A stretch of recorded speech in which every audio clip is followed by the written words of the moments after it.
diverso y globalizado, nos enfrentamos a preguntas fundamentales sobre la moralidad. ¿Qué es correcto? ¿Qué es incorrecto? ¿Qué es justo o injusto en nuestros tratos con los demás? Y dentro de esa búsqueda surgen distintas corrientes que reflejan la pluralidad de visiones acerca de la moralidad humana. Con tantas voces tratando de orientarnos, nos preguntamos, ¿qué es la ética y cuál es el modelo ético que debemos seguir? Y para tratar este tema tenemos con nosotros a Sugel Michelén. Sugel, un programa más en esta nueva serie, el segundo. El segundo programa y en este nuevo escenario. ¿Cuántos conflictos tenemos con tantas voces que nos dicen lo que es correcto, lo que es incorrecto, qué debemos hacer, qué no debemos hacer? Con todas las decisiones que un ser humano toma en un día. Constantemente te estás enfrentando con la pregunta, ¿es esto correcto? ¿Es esto incorrecto? Y eso es precisamente de lo que trata la ética. De hecho, alguien ha definido la ética de una manera súper simple como lo que estudia lo correcto y lo incorrecto. La diferencia entre lo correcto y lo incorrecto. Si tú le metes a esa definición el término cristiana, o sea, ¿qué es la ética cristiana? Entonces es qué dice la Biblia, toda la Biblia, acerca de los actos, las actitudes, los rasgos de carácter que agradan a Dios y cuáles no. Eso es básicamente lo que estudia la ética cristiana. Pero sabemos, Eduardo, que la ética no solamente, la única ética que existe no es únicamente la cristiana. Hay una ética relativista bastante amplia, Sugel, y a mí me gustaría que empezáramos hablando de esa ética relativista, de todas esas corrientes diferentes que nosotros escuchamos continuamente. Bueno, la semana pasada habíamos hablado del problema que tenemos cuando sacamos a Dios de en medio. El hecho de que no tenemos un horizonte, como hubiera dicho Nietzsche, el filósofo alemán. O sea, no hay un horizonte que me diga si yo estoy subiendo, si estoy bajando, si me estoy acercando, me estoy alejando de una conducta ética apropiada. Entonces, cuando yo borro a Dios del panorama, yo me quedo con los pies firmemente enraizados en el aire.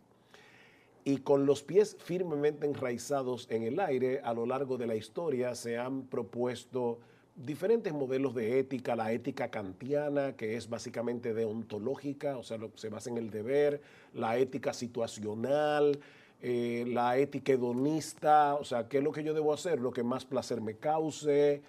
Sin embargo, yo creo, Eduardo, que si nosotros vamos a escoger el modelo de ética preponderante en la sociedad occidental, yo creo de verdad que es el relativismo. No es tanto la ética kantiana. Yo me pregunto cuántas personas han leído la crítica de la razón pura o algo así de Kant o su ética.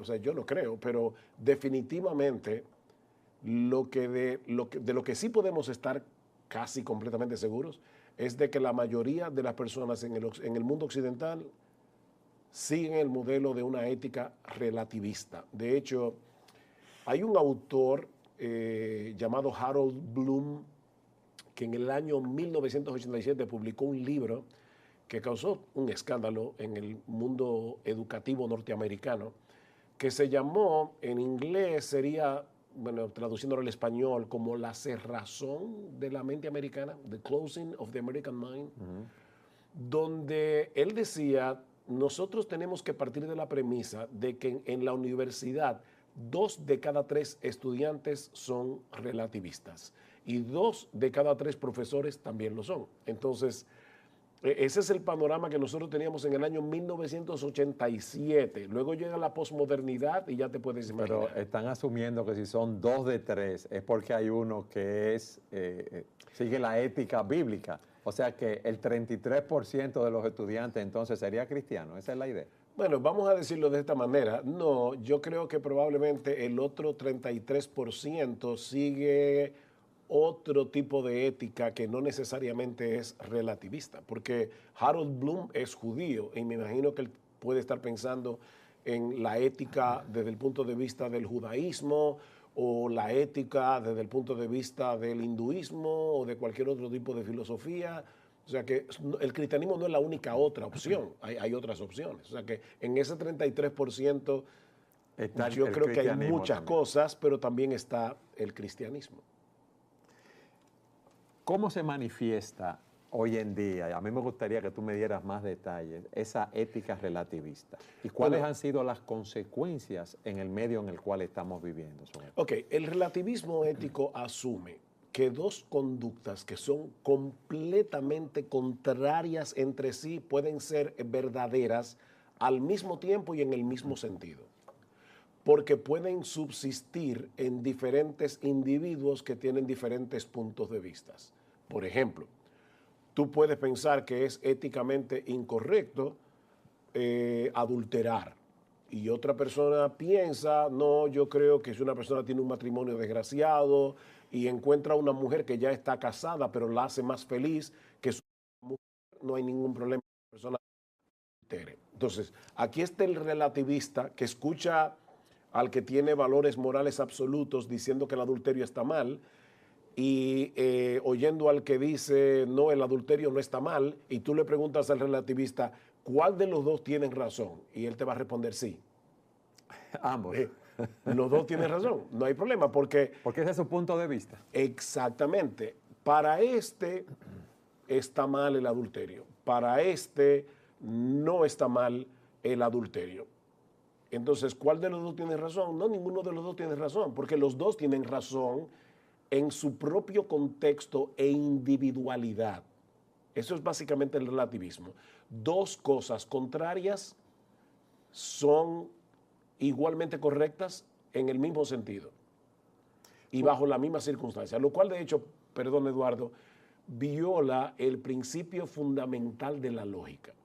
La lógica te dice A y no A no pueden ser iguales No pueden ser en iguales. el mismo sentido y bajo las mismas circunstancias. Y si se presenta el problema del que dice que el adulterio es incorrecto y el que dice que no hay ningún problema, que está bien, y resulta que el que dice que no importa está adulterando con la esposa del que dice que está mal, ¿qué pasa? ¿Cómo ellos resuelven esa problemática? Ok, tú tienes que ser una persona demasiado consistente para seguir manteniendo tu relativismo filosófico cuando eres tú el afectado. Hay personas que han logrado hacer eso. Por ejemplo, Sartre y Simone de Beauvoir. Ellos tenían un acuerdo en que cada cual podía convivir con quien le diera la gana Tener su estilo de y vida que propio. eso no era ningún problema y ellos de verdad llevaron eso hasta sus últimas consecuencias. Ahora, tú sabes muy bien, Eduardo, porque eres consejero y tienes que hablar con un montón de personas en situaciones como estas y tratar con matrimonios, que las personas que son coherentemente relativistas son muy pocas. Porque cuando te tocan tus intereses, tú dejas de ser relativista. O sea, cuando el banco te dice que lo que tú creías que era capital, ahora resulta que es parte de tu deuda, ahí tú dejas de ser relativista, porque tú quieres tratar con un banquero, con un gerente de cuenta, que sea absolutista. O sea, Sí. que cuando dice deuda es deuda, cuando dice capital es capital, cuando dice interés es interés. Entonces, ¿cómo más se manifiesta ese relativismo, Sujel? Pero yo quiero que tú nos pongas varios ejemplos de manera que podamos captar y hacer un autoexamen si somos relativistas en ese sentido. Ok, mira, muchos de los problemas que tiene la juventud, sobre todo en el día de hoy, y no quiero en serio ser ofensivo con lo que voy a decir ahora, es que claman ser, y ahí tú puedes poner cualquier etiqueta, feminista, relativista, hedonista, nihilista, pero muchos de ellos que se ponen una etiqueta y que defienden ciertas cosas, nunca en su vida han leído ningún libro de ninguna feminista, ni saben de qué se trata, o el relativismo, etcétera, etcétera. Porque el relativismo no es nuevo, Eduardo. Sí. El relativismo comienza con la filosofía griega. Desde la época de Platón ya habían relativistas a los cuales Platón tiene que rebatir. Entonces, en ese sentido, no hay nada nuevo debajo del sol, pero tenemos que entender que mucha gente que defiende el relativismo lo defiende simplemente porque quieren vivir como le da la gana. Y no son Y coherentes aún esa misma defensa, como tú dices, cuando afecta a sus intereses, entonces se altera. Mira algo tan sencillo. Excúseme, señor, pero yo estaba en la fila primero que usted se metió aquí. ¿Y quién determina que el que llegó primero es el que debe ser atendido primero? O esa silla me pertenece porque yo estaba sentado ahí primero, me paré un momentico a buscar algo y ahora encuentro la silla ocupada. ¿Y quién te ha dicho a ti que el hecho de que tú hayas estado sentado en esa silla? Ya Te estoy poniendo ejemplos muy tontos. Sí, pero te da derecho sobre eso. Pero fíjate cómo las personas asumen que tienen derecho, no son relativistas. Pero vamos a analizar filosóficamente el problema del relativismo para luego llegar a la solución, porque no podemos quedarnos simplemente criticando lo que está mal. Por ejemplo, en una ética relativista, nosotros tenemos que llegar a la conclusión de que ningún código moral es mejor que el otro. Si estamos analizando, por ejemplo, lo que sucedió en la Alemania nazi durante la Segunda Guerra Mundial, un relativista no tiene derecho a decir que Hitler era peor que los aliados que liberaron al mundo de la amenaza nazi. Para nada. O sea, así como los nazis mataron 6 millones de judíos en los campos de concentración, bueno, los aliados mataron un montón de personas en la guerra. ¿Por qué razón nosotros podemos decir que Hitler estaba mal y los aliados estaban bien si los dos mataron? Entonces, cuando tú asumes el relativismo, no hay forma de decir esto está bien, esto está mal, porque ambas cosas están bien. Sujel, entonces, ¿qué dice un relativista? Esas matanzas que pasan, por ejemplo, en las universidades, en Estados Unidos, en los centros comerciales. ¿Cómo enfocan eso? Sería interesante preguntarle a un relativista qué piensa acerca de eso. Tal vez te vas a encontrar con algunos que te dicen, bueno, lo que pasa es que lo que afecta ya a la sociedad y lo que afecta a otros, entonces está mal, porque yo estoy hablando del relativismo personal, individual. Eso tiene dos problemas. En primer lugar, que ninguna conducta individual es individual en sus consecuencias. Cuando tú decides actuar, tú estás afectándote a ti y a otros. Eso es lo primero. Pero lo segundo es que yo pudiera decirle al relativista, ¿y quién te ha dicho a ti que lo que beneficia a un mayor grupo de personas es lo que está bien? Si somos relativistas, yo puedo llegar a la conclusión de que yo estoy bien buscando mi propio beneficio, aunque tenga que aplastar la cabeza de 15 gente. O sea, eso no debería ser un problema. Pero la mayoría de los relativistas, como yo te decía al principio, no son coherentes, no son consistentes. Porque, Eduardo, es que es imposible vivir en un mundo así.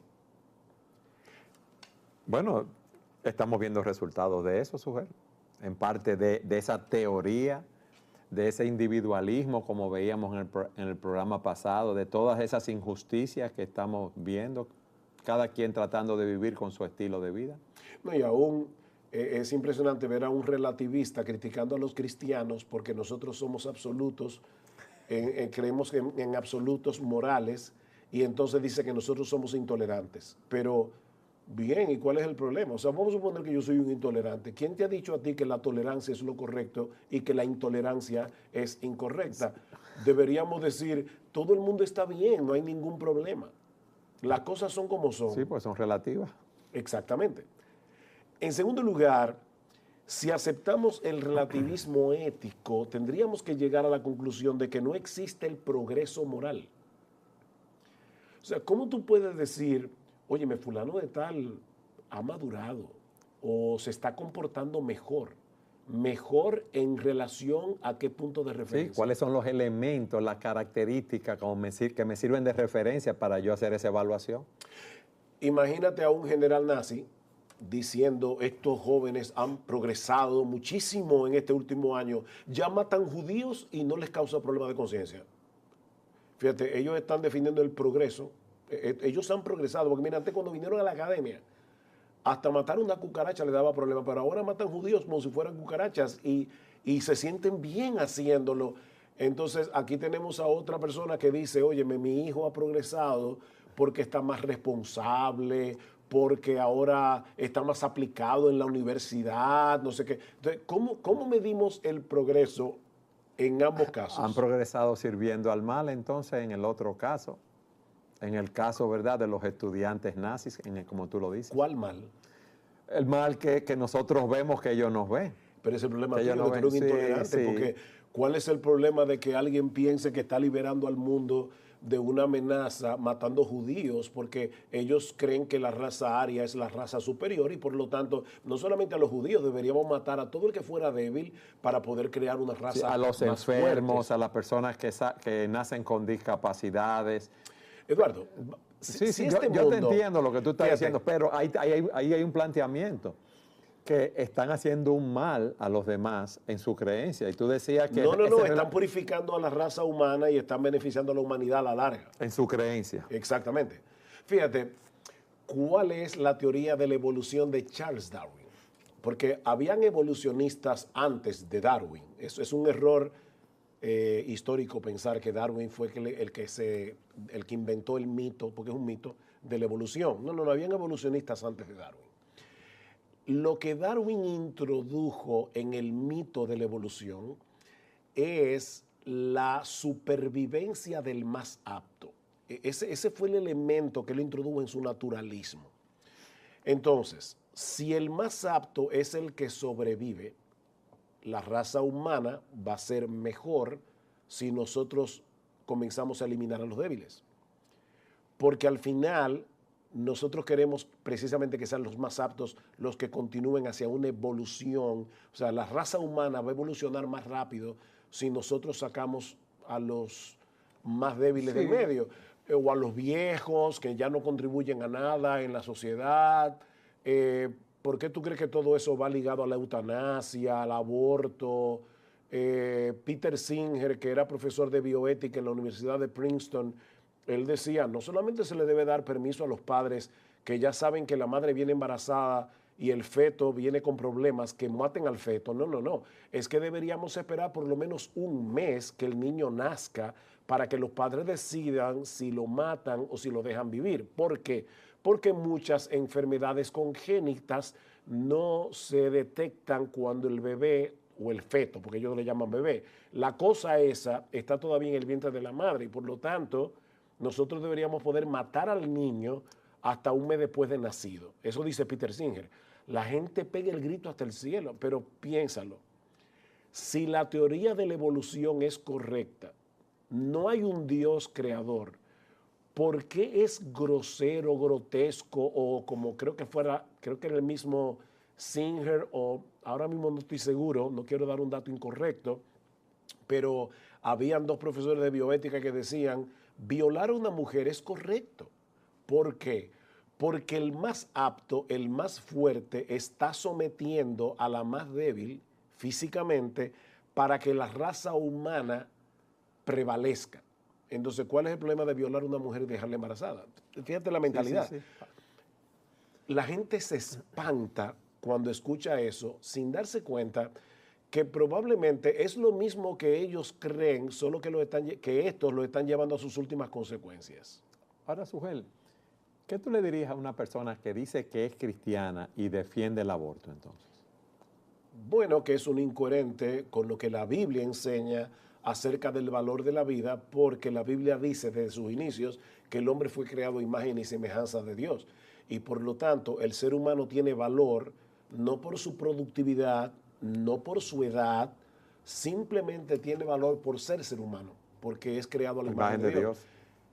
Tú sabes que hay cristianas, por lo menos hace unos añitos atrás, que trabajaban en Planned Parenthood, en lo que se llama el Bible Belt de los Estados Unidos, esa franja donde hay un montón de iglesias cristianas, porque esas personas que profesan ser cristianas no veían ninguna incoherencia entre trabajar en Planned Parenthood, que promovía el aborto, y al mismo tiempo profesar ser creyentes en Cristo. Es porque somos incoherentes. Ahora, obviamente, la incoherencia en ese caso es demasiado obvia, pero lo cierto es, Eduardo, que tanto tú como yo, todos tenemos algo de incoherencia. Alguien decía que la santificación es precisamente ir cerrando la brecha que separa lo que yo creo de una conducta coherente con lo que yo creo. Otro problema del relativismo, porque no me quiero quedar solamente en el relativismo, quiero hablar de la ética cristiana. es el hecho de que el esfuerzo moral queda desprovisto de significado en un mundo relativista. ¿Por qué te estás O sea, ¿por qué yo debo hacer el bien? esforzándote en ser mejor? O sea, si los parámetros de mejor o peor, de avance o retroceso, de nuevo necesitan un punto de referencia. Entonces no vale la pena hacer hospitales, no vale la pena ayudar a los desvalidos, a los pobres, evitar Mira, las guerras. Si tú llevas esto hasta sus últimas consecuencias, esto al final llega a un sálvese quien pueda. Wow, es duro, Sugel, es duro. De hecho, tampoco pudiéramos en un mundo relativista determinar que un ser humano es mejor que otro. O sea, aquí tenemos a Hitler otra vez o a Idi Amin, que mató miles y miles de personas. Y aquí tenemos a Guillermo Carey, que va a la India como misionero y no solamente ayuda a abolir el satí, que era matar a la viuda junto con el esposo, quemarla viva. Con el difunto esposo. Con el difunto esposo. Y William Carey se opone a esto. Pero a la larga, ¿por qué William Carey es un mejor ser humano que Idi Amin o Hitler o Mussolini o quien sea? Miren, estos días estaba viendo a alguien hablando muy coherentemente acerca de lo que está pasando en la República Democrática del Congo. Eduardo, una pregunta a ti rápidamente. ¿Tú has visto alguna noticia en los periódicos acerca de lo que está pasando en la República Democrática del Congo? No. Y mira que leo todos los periódicos y estoy atento a las noticias. Noticias de lo que está pasando entre Israel y Palestina, ves noticias de lo que está pasando en el canal de Suez, ves noticias de diferentes cosas que son las que llaman la atención, Ucrania y Rusia. O las noticias que quieren que veamos. Pero Eduardo, ahora mismo en la República Democrática del Congo, ahora mismo no, desde hace años, hay un genocidio sistemático y a nadie le importa aparentemente. Por asuntos la comunidad tribales. internacional no parece importarle eso. Ahora bien, esta persona estaba diciendo con razón, estaba diciendo, ¿cómo es posible que tú puedas abrir un periódico o un noticiero de cualquier parte del mundo y no le van a dedicar ni un minuto a lo que está sucediendo hoy en la República Democrática del Congo? ¿Cómo eso es posible? La pregunta es, en un mundo relativista, ¿la crítica que esta persona está haciendo tiene sentido? No. No. Son indiferentes a todas las cosas que suceden, Sugel. Una indiferencia total. Indiferente. No hay problema con eso. O sea, pueden violar a una mujer delante de mí, abusar de un niño y yo no voy a hacer nada porque todo es relativo. Es que ninguna acción es éticamente mejor que la otra, simplemente es. Y todo depende del criterio de cada quien. Sugel, ¿y cómo la ética bíblica nos ayuda no solamente a enfocar y corregir todas estas distorsiones, vamos a decirlo así, todos estos puntos de vista equivocados, sino a hacer una mejor sociedad? ¿Tú te acuerdas que la semana pasada, cuántos minutos nos quedan? Nos quedan... Yo saber qué hacer. 7 minutos.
Uf. La semana pasada estuvimos hablando acerca de cosmovisión y al final de cuentas, todo depende de los lentes que tú tengas puesto para mirar la realidad alrededor de ti. Si nosotros partimos de la premisa de que no existe Dios, ya todo es permitido. Como decía Dostoyevsky, sin Dios todo es permitido.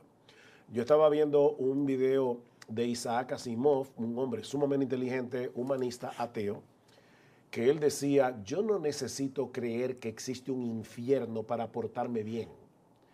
Y yo viendo a este hombre tan inteligente, decía, ¿cómo puede ser posible que este hombre tan inteligente no se esté dando cuenta que el problema no está simplemente en creer que hay un infierno para que yo me porte bien? Es que yo necesito creer que existe Dios que ha puesto una regla universal de moralidad y de valor para poder determinar lo que está bien. O sea, en otras palabras, Isaac Asimov está diciendo simplemente, se está refiriendo a lo que va a pasar después de este mundo, después de la vida.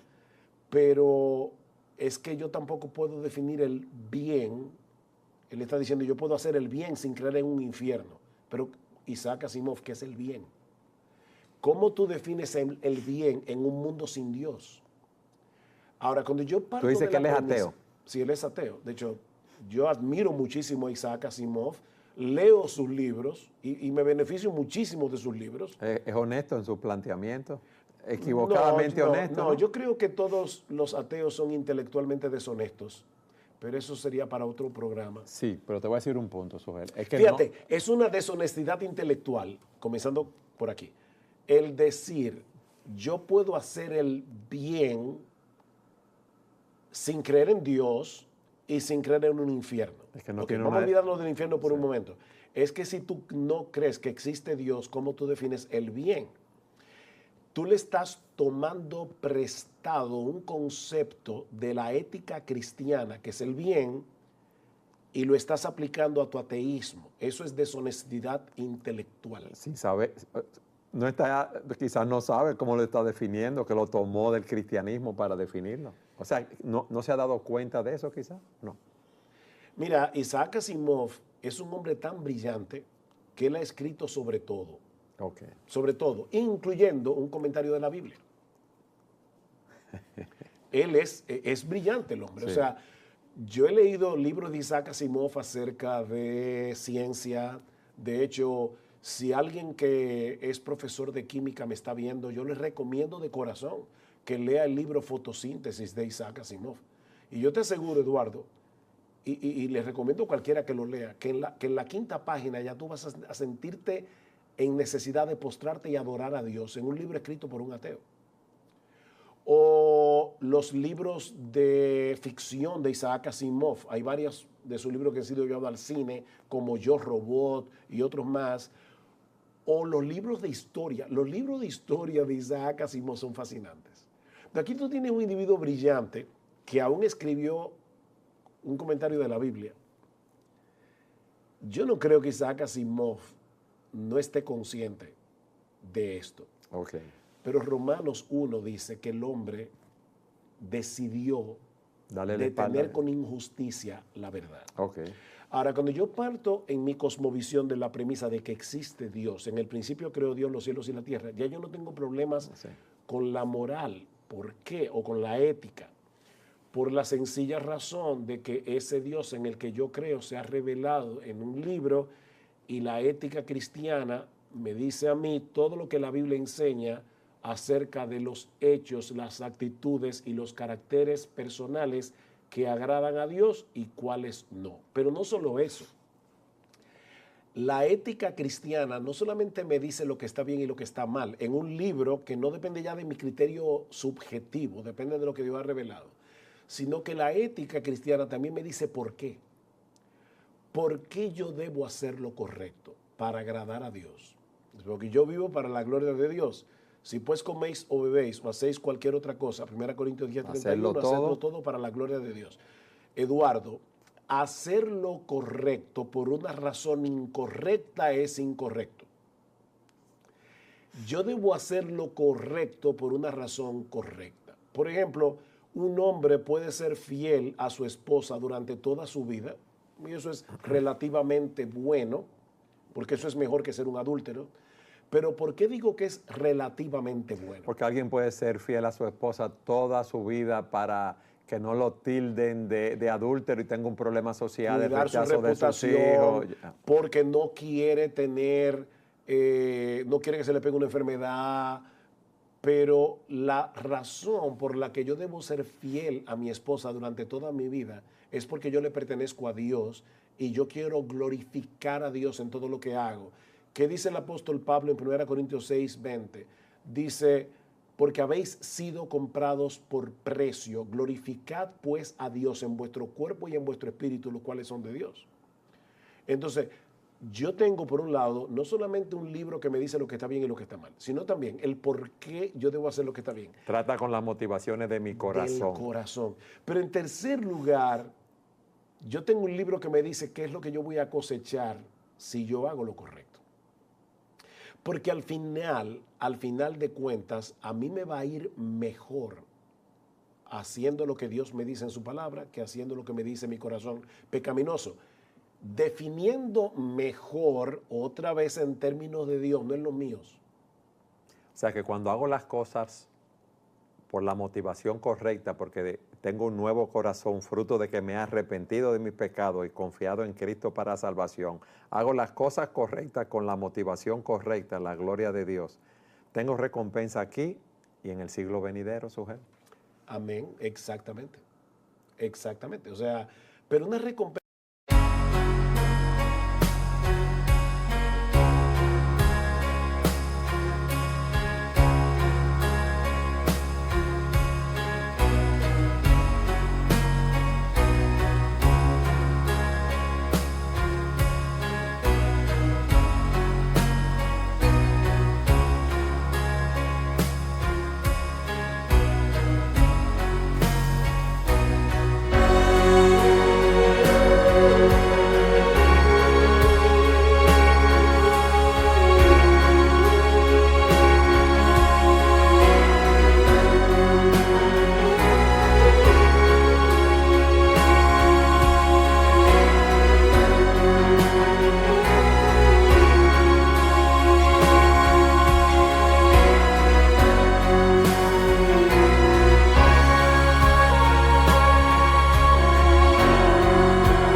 Fíjate, hay que es importante decir esto. No es una recompensa inmediata, ni es una recompensa en el sentido en que el mundo entiende recompensa. Porque alguien dice, tú vas a ser feliz. Yo no uso esa expresión, tú vas a ser feliz y hacer la voluntad de Dios. Tú vas a ser feliz si hace la voluntad de Dios. Va a ser bienaventurado. Lo que pasa es que aquí teníamos que entrar a definir el término felicidad desde el punto de vista de Dios, no desde el punto de vista del hombre. Esto nos daría para un programa, porque yo veo la felicidad como un subproducto de querer glorificar a Dios en nuestras vidas. Ahora, yo sé que el programa se está acabando, Eduardo. Sí. Yo no quiero dejar de decir esto. Si alguien me está viendo y escucha alguna de las cosas que nosotros dijimos, porque pudimos haber dicho más acerca de las consecuencias del relativismo, y dice, wow, pero qué terrible es eso. Yo quiero que esa persona entienda que si no cree que existe Dios y que ese Dios se ha revelado en su palabra, y al mismo tiempo está tratando de vivir para agradar a Dios, tiene exactamente el mismo problema que el relativista, porque está viviendo una vida incorrecta. No es un reloj que no da la hora, porque no está existiendo para lo que fue creado. Para el propósito que Dios lo creó. Ahora, vuelvo y te repito, no quiero que se termine el programa sin decir esto. El problema, Eduardo, es que yo sé lo que la Biblia dice acerca del bien y del mal, por qué debo hacer el bien y no el mal, y el resultado que voy a cosechar haciendo el bien y no el mal, y como quiera, por mí mismo, en mi propia naturaleza, yo no puedo hacerlo porque soy pecador. Y es precisamente por eso que yo necesito la salvación que Cristo ofrece, primero al morir por mí en la cruz del Calvario y pagar mi deuda con la justicia divina, y en segundo lugar poniendo su espíritu en mí, haciendo que su espíritu habite en mí, para darme la fuerza que yo necesito, el combustible que yo necesito para vivir la vida que debo vivir. No perfectamente, pero sí sinceramente, con la motivación de agradar a Dios y darle gloria. Amén. Gracias, mi hermano. Apreciamos mucho todos esos conceptos. Gracias a ti, Eduardo. Y gracias a todos ustedes por habernos acompañado en su programa Entendiendo los Tiempos.